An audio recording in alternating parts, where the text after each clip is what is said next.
प्रिय विद्यार्थियों, कैसे हैं आप सब। आज की अपनी श्रेष्ठ हिंदी क्लासेस की श्रृंखला में हम अध्ययन करने जा रहे हैं कक्षा 10 की पाठ्य पुस्तक क्षितिज के अध्याय संख्या 3 का जयशंकर प्रसाद। उनकी काव्य रचना कविता है आत्मकथ्य। जयशंकर प्रसाद छायावादी कालीन कवि हैं और इन्होंने गद्य और पद्य दोनों में ही रचना की है। विद्यार्थियों, छायावादी काल की एक विशेषता रही है कि छायावादी काल में प्रकृति के ऊपर मानवीय आरोपण करके रचनाएं की गई हैं, अर्थात प्रकृति का मानवीयकरण किया गया है और इसमें अतिशय कल्पना, सौंदर्य का सूक्ष्म चित्रण और प्रकृति प्रेम शैली की लाक्षणिकता, ये छायावादी कालीन काव्य की विशेषताएं हैं। हम अपने चलते हैं कविता की तरफ।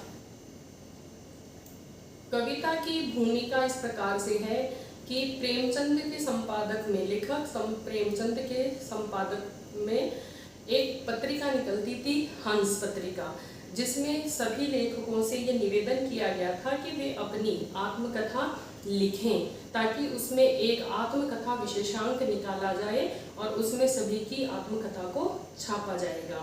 परंतु जब जयशंकर प्रसाद से इस आग्रह के विषय में कहा गया तो जयशंकर प्रसाद ने इससे अपनी असहमति जताई और इसी असहमति से तर्क से जो पैदा हुई वो कविता है उनकी आत्मकथ्य।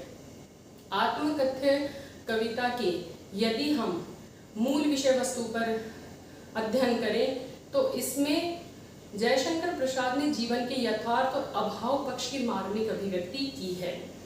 उन्होंने इस कविता के माध्यम से ये कहा है कि मेरे जीवन में ऐसा कुछ विशेष नहीं है, कुछ ऐसा अनुपम नहीं है कि जिससे मैं लोगों को साझा करूं, और यदि मैं साझा करता भी हूं तो मेरी व्यथा, मेरी विफलताएं, मेरी कमजोरियां, मेरी जो जीवन की निराशा भरे पल रहे हैं, क्षण रहे हैं, उनको यदि मैं लोगों को साझा करता हूं तो वो मुझे थोड़ा ठीक प्रतीत नहीं हो रहा है। और दूसरा संकोच यहाँ कवि को ये भी है कि मैंने मेरे जीवन में ऐसी कोई विशिष्ट उपलब्धियां प्राप्त नहीं की हैं जो लोगों को प्रेरणा दे सके।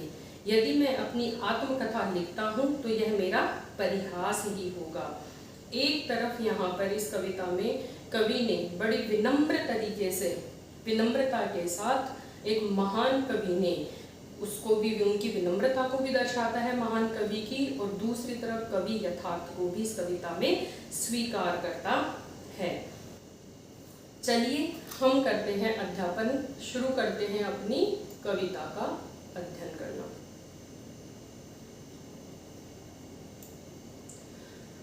मधुप गुनगुना कर कह जाता कौन कहानी यह अपनी। कवि जीवन रूपी, मन रूपी अपने भंवरे से कह रहे हैं कि ये मन रूपी मेरा जो भंवरा है वह बार बार गुनगुना कर मुझसे यह कौन सी कहानी कहना चाह रहा है। अर्थात जिस प्रकार से भंवरा गूंजता रहता है, बोलता रहता है, भ्रमर बोलता है, उसी प्रकार से आज मेरा मन रूपी जो भंवरा है वह भी अपने जीवन की न जाने कौन सी कहानी कहना चाहता है। आगे कवि कहते हैं कि मुरझाकर गिर रही पत्तियां देखो कितनी आज घनी।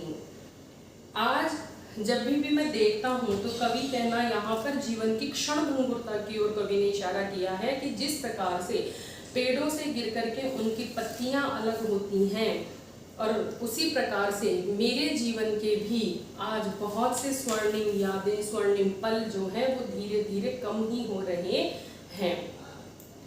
इस गंभीर अनंत नीलिमा में असंख्य जीवन इतिहास।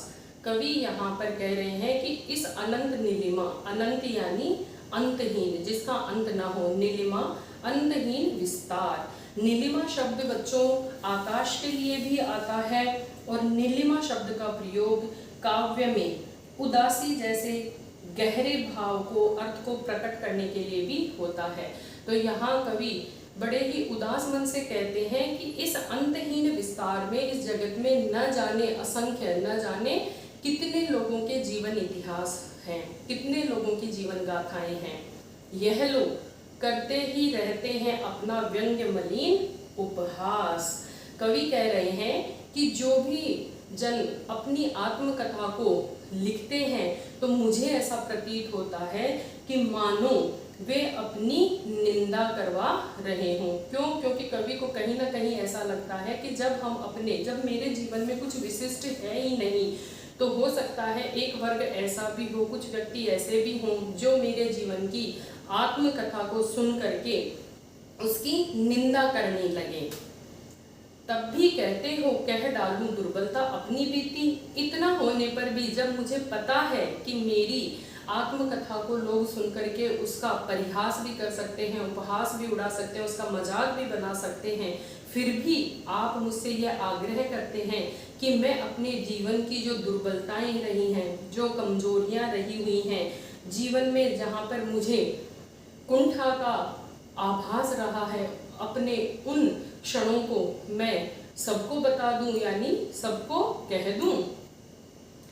तुम सुनकर सुख पाओगे। और क्या तुम्हें, यदि मैं ऐसा कर भी देता हूँ, अपनी आत्मकथा लिख भी देता हूँ आपके आग्रह पर, तो क्या आपको मेरी आत्मकथा सुन करके आपको सुख की अनुभूति होगी, आनंद की होगी, जब आपको भी पता है कि हो सकता है इस आत्मकथा का उपहास भी बनाया जाए। देखोगे यह गागर रीति, जब आपको ये पता चलेगा कि मेरे मन में कोई भाव नहीं है। जिस प्रकार से खाली घड़ा होता है बच्चों, उसमें पानी नहीं होता है, उसी प्रकार से कवि यहाँ पर कह रहे हैं अपने मन के लिए, जिस प्रकार से घड़ा खाली होता है उसी प्रकार से ये मेरा मन भी, मेरा हृदय भी खाली ही है, इसमें कुछ विशिष्ट नहीं है। तो यदि मैं आपको कहूँ कि मेरे मन में कोई विशिष्ट बात नहीं है, तो ऐसा सुन करके क्या आपको हर्ष की अनुभूति होगी? किंतु कहीं ऐसा ना हो कि तुम ही खाली करने वाले अपने को समझो, मेरा रस ले अपनी भरने वाले। अब कवि यहाँ पर जयशंकर प्रसाद जो हैं दूसरी बात कह रहे हैं कि कहीं ऐसा तो नहीं है, कहीं ऐसा तो नहीं है कि तुम ही खाली करने वाले, जो तुम मेरे से आज ये पूछ रहे हो कि आप अपनी जीवन गाथा, आत्मकथा हमें बताएं, तो तुम ऐसा करके मेरे जीवन के जितने भी पल हैं, जो क्षण हैं आनंद के, दुख के, आप उनको मेरे मन से तो निकलवा लो और फिर उन उद्गारों को आप अपना रस ले भरने वाले अपनी काव्य रचना में प्रयोग करें। अर्थात कहीं आनंद की विषय वस्तु बना करके उसको आप उस पे लेखन तो नहीं करेंगे, उसको आनंद की विषय वस्तु तो नहीं बना लेंगे। यह विडंबना अरि सरलते तेरी हंसी उड़ाऊं मैं। अब कवि कह रहे हैं कि यह तो बहुत बड़ी विडंबना है, बहुत बड़ी असहज घटना है कि अरि सरलते, मेरा जीवन जो इतना सरल था उसकी मैं हंसी का पात्र बनाऊं, मैं स्वयं उसकी हंसी उड़ाऊं। भूले अपनी या प्रवंचना औरों की दिखलाऊं मैं। यदि मैं अपनी आत्मकथा लिखता भी हूं तो मुझे उसमें मेरे जीवन में मैंने जो भूलें की हैं उनको भी लिखना होगा, और औरों ने जो मुझे इस जीवन में, प्रवंचना का मतलब होता है छल या कपट, और व्यक्तियों ने जो मेरे साथ इस जीवन में छल कपट का व्यवहार किया है तो वो भी मुझे लिखना होगा। तो क्या मैं यह सबको दिखलाऊं या सबको इन चीज़ों से अवगत कराऊं कि मेरे जीवन में मैंने कहाँ कहाँ भूलें की हैं और कैसे कैसे लोगों के द्वारा मैं छला गया हूँ, ठगा गया हूँ, कैसे लोगों ने मुझे धोखा दिया है। उज्जवल गाथा कैसे गाऊं मधुर चांदनी रातों की। चूंकि आप मुझे मेरे आत्मकथा लिखने का निवेदन कर रहे हैं, तो मैं कैसे, कवि कह रहे हैं कि जीवन के कुछ पल ऐसे होते हैं जिनको हम सबको नहीं बता सकते, विशेषतः प्रेम विषयक। तो यहाँ पे कवि कह रहे हैं अपनी पत्नी के विषय में, प्रेयसी के विषय में कह रहे हैं कि उज्जवल गाथा कैसे गाऊं मधुर चांदनी रातों की। मैंने अपनी प्रियतमा के साथ में जो रातें बिताई हैं उनकी मैं उज्जवल गाथा को कैसे, उस कहानी को लोगों को कैसे बता दूं। अरे खिलखिलाकर हंसने वाली उन बातों की, हमने प्रेम में जो बातें की हैं उनको मैं हंस करके लोगों को कैसे बता सकता हूँ। जो हमने हास्य विनोद परिहास हमारे बीच में रहा, उसको मैं कैसे लोगों को बता सकता हूँ इतनी सहजता से, वो भी। यहाँ कवि को संकोच हो रहा है। मिला कहाँ वह सुख जिसका मैं स्वप्न देख कर जाग गया। कवि आगे कह रहे हैं उनकी पत्नी की जो है मृत्यु जल्दी हो गई थी, तो यहाँ पे कवि कह रहे हैं कि वास्तविकता में तो मुझे वह सुख मिला ही कहाँ, जिसका स्वप्न देखकर, जिस चीज का मैंने स्वप्न देखा था अपनी प्रियतमा के साथ, वास्तव में मैंने मेरे जीवन में वह सुख मुझे मिला ही नहीं है। क्यों? आलिंगन में आते आते मुस्कुराकर जो भाग गया। क्योंकि मेरे जीवन की वास्तविकता यह है कि वह मेरे आलिंगन में, वह सुख मेरे बाजुओं तक आते आते ही मुस्कुराकर मुझसे दूर हो गया, अर्थात वे सुखद पल मेरे जीवन में ज्यादा समय तक नहीं रहे। जिसके अरुण कपोलों की मतवाली सुंदर छाया में, अपनी प्रियतमा के विषय में वे कह रहे हैं, अपनी पत्नी के विषय में कह रहे हैं कि जिसके अरुण यानी लाल, जिसके लाल कपोल यानी चिक या गाल, उनके लाल गालों की मतवाली सुंदर छाया में उनको देख करके, उनके गालों को देख करके ऐसे लगता था मानो क्या अनुरागनी उषा लेती थी निज सुहाग मधु माया में, कि प्रेम भरी भोर जो सुबह का उषा काल होता है वह भी उससे ही अपने सुहाग का वरदान लेती थी। किससे? अपनी प्रियतमा के विषय में कह रहे हैं वे यहाँ पे कि मेरी प्रियतमा के जो गाल लाल लाल थे उनको देख करके ऐसे प्रतीत होता था मानो जो प्रेममयी उषा है, भोर है, वह भी उससे ही अपने सुहाग का वरदान ले रही है।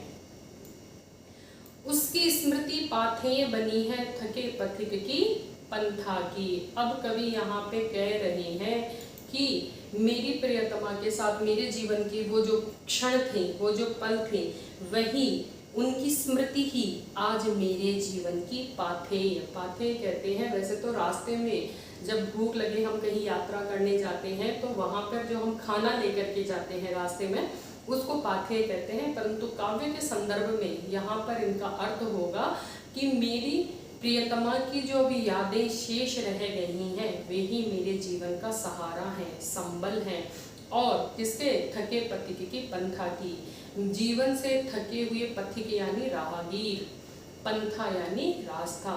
इस जीवन रूपी रास्ते पर थका हुआ पथिक, स्वयं को कह रहे हैं जयशंकर प्रसाद यहाँ पे पथिक, इस जीवन रूपी रास्ते की थकान में सिर्फ एक मेरी प्रियतमा की जो मधुर स्मृतियां हैं वही मेरा एकमात्र सहारा है।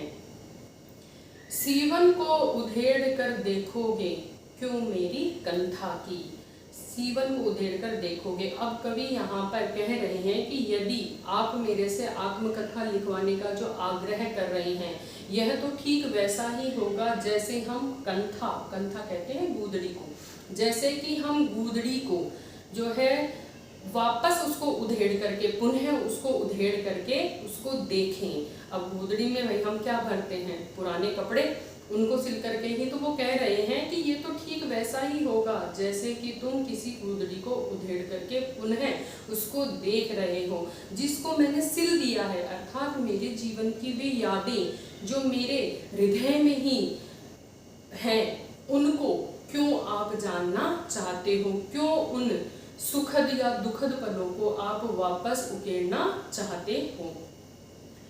छोटे से जीवन की कैसे बड़ी कथाएं आज कहूँ। कवि कह रहे हैं कि मेरे जीवन में कोई विशिष्टता नहीं रही है। यहाँ पे कवि ने बड़ी ही विनम्रता से, जयशंकर प्रसाद जैसे महान कवि की है विनम्रता को दर्शाती हैं ये पंक्तियाँ कि छोटे से जीवन की कैसे बड़ी कथाएं आज कहूँ। यह मेरा जो छोटा सा जीवन है उसमें जो जो बातें मेरे साथ हुई, जो सुखद और दुखद अनुभव मेरे जीवन में रहे, वह मैं आज कैसे सबको बता सकता हूँ।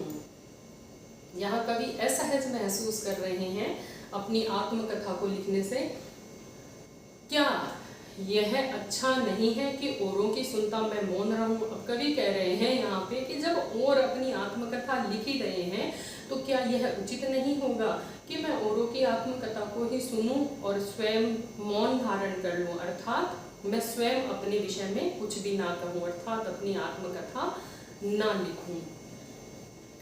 सुनकर क्या तुम भला करोगी मेरी भोली आत्मकथा।